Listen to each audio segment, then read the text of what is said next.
بالله من الشيطان الرجيم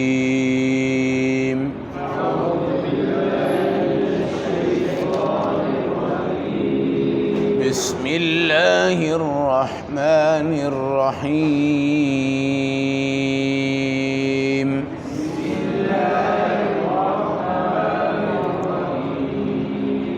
إنا جعلنا ما على الأرض زينة لها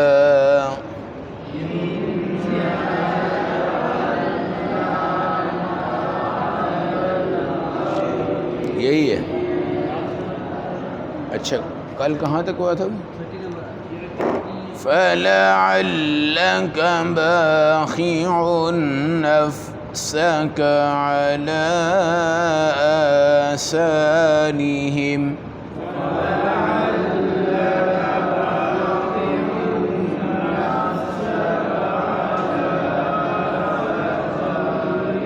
إِن لَّمْ يُؤْمِنُوا بِهَٰذَا الْحَدِيثِ أَسَفًا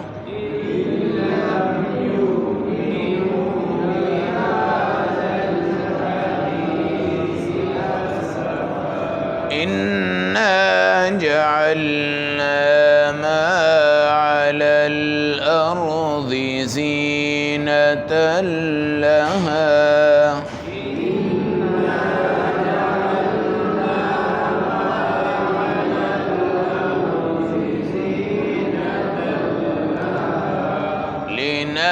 لنبلوهم أيهم أحسن عملا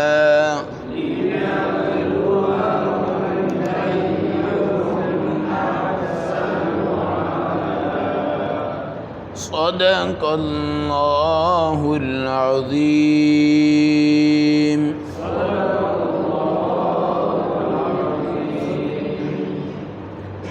تلاوت کردہ آیات مبارکہ کا ترجمہ فَلَعَلَّكَ بَاخِعٌ نَفْسَكَ عَلَىٰ آثَارِهِمْ، بس شاید کہ آپ اپنی جان قربان کر دیں ان کے نقش قدم کے پیچھے.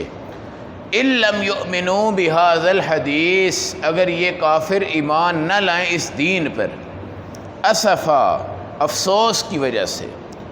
إِنَّا جَعَلْنَا مَا عَلَى الْأَرْضِ زِينَةً، ہم نے زمین کے اوپر تمام چیزوں کو خوبصورت اور زینت کے طور پہ بنایا ہے.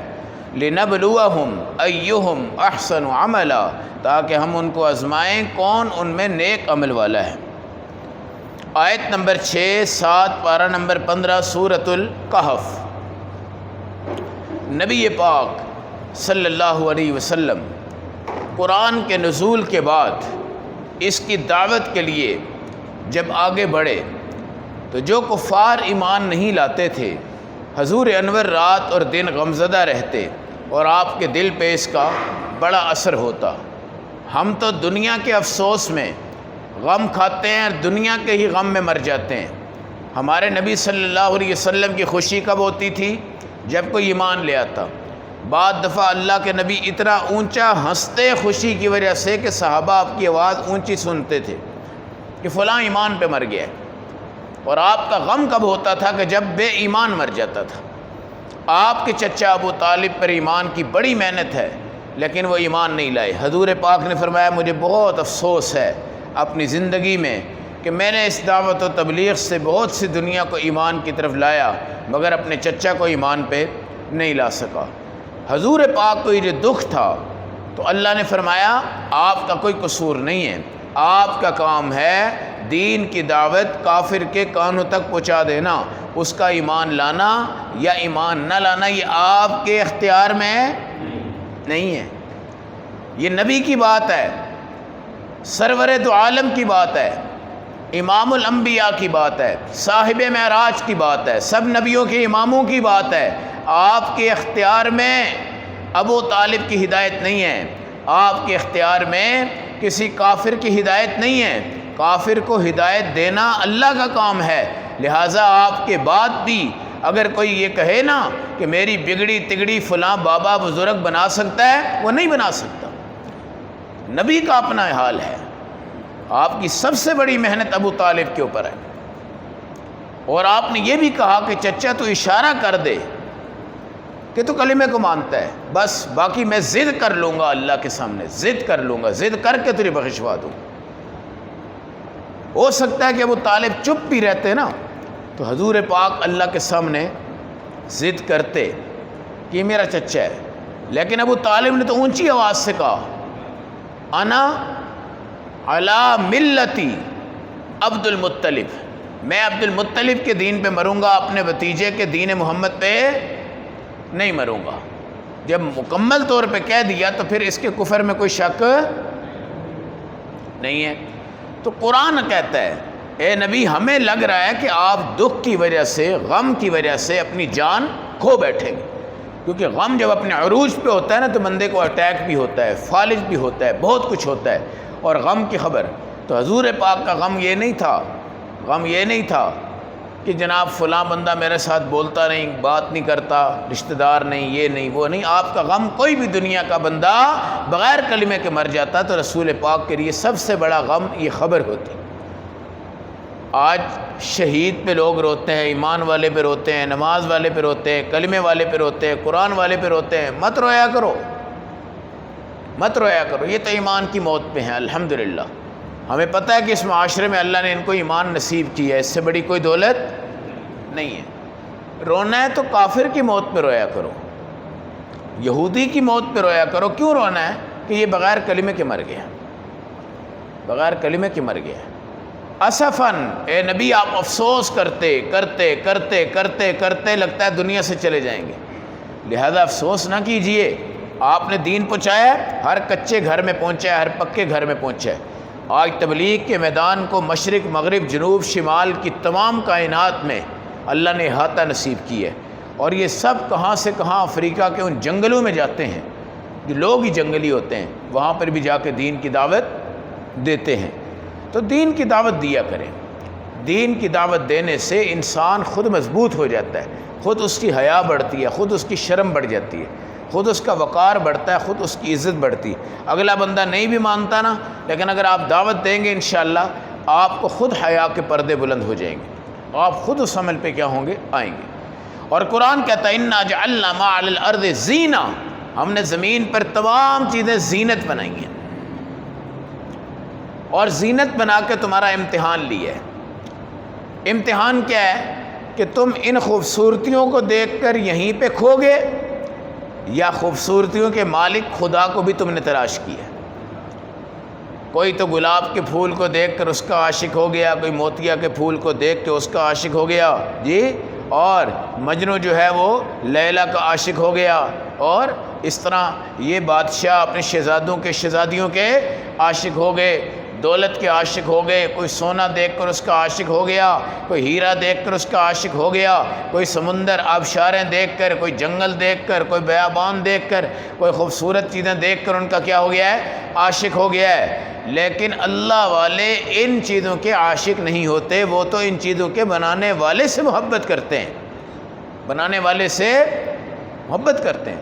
آپ بتائیں یہ دنیا کا جو حسن ہے، آپ کا جو یہ پاکستان ہے، یہ دنیا کے پہلے یہ دوسرے نمبر کا خوبصورت ترین ملک ہے جی، اور ہم نے اس کے حسن کو دیکھ کر کیا کہتے ہیں؟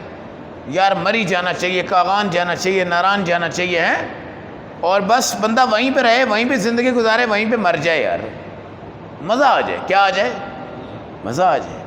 مگر اللہ نے کاغان بنایا، ناران بنایا، مری بنائی، سوات بنایا، شانگلہ بنایا، چترال بنایا، یہ پہاڑ بنائے ہیں کہ ان پہاڑوں کو دیکھ کر ان میں غرق نہ ہو جانا، بلکہ ان کے خالق کو دیکھنا، ان کے خالق کو دیکھنا۔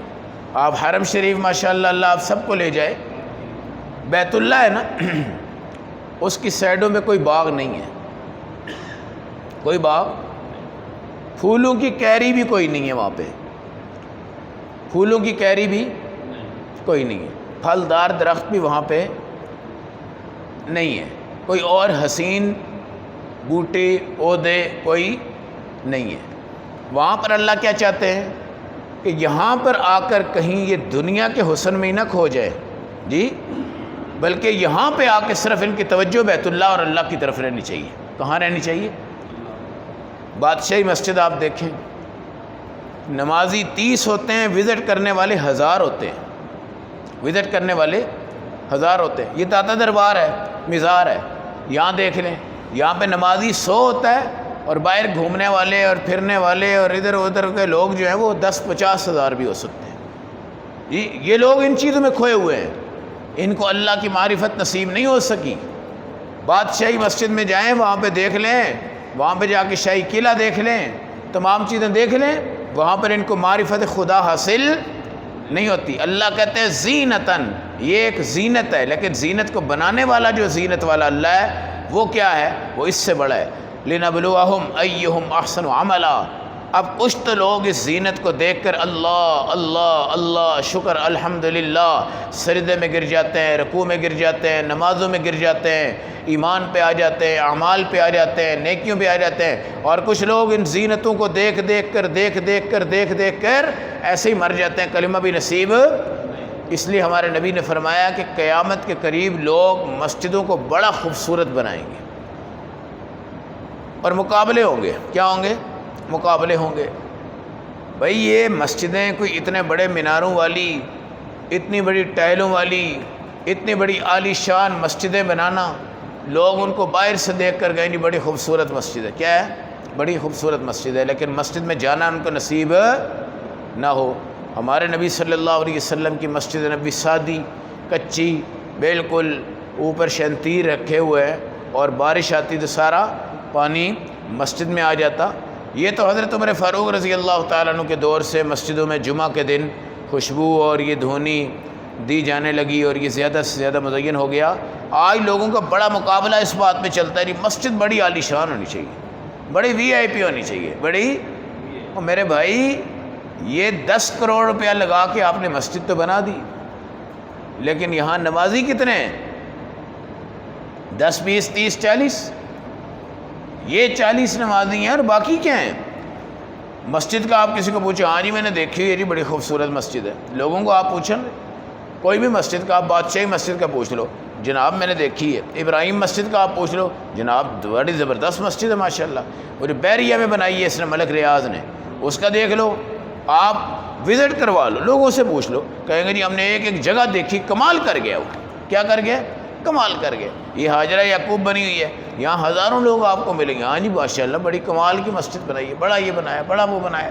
مگر انہی لوگوں کو آپ پوچھو کہ یار تم نے اس کی صفوں میں نمازیں کتنی پڑھی ہیں، وہاں اذانیں کتنی سنی ہیں، وہاں پر تم نے قرآن کتنی بار پڑھا ہے، وہاں پر تم اعتکاف کتنی بار بیٹھے ہو، وہاں مسجد کے اندر تمہیں سکون کتنا ہے، سکون کتنا ہے، راحت کتنی ہے۔ اور یہ اللہ رب العزت کا ایک نظام عدل ہوتا ہے کہ مسجد میں آنے والے کی حالت اور ہوتی ہے، صرف مسجد کو دیکھ کر بھاگنے والے کی حالت اور ہوتی ہے۔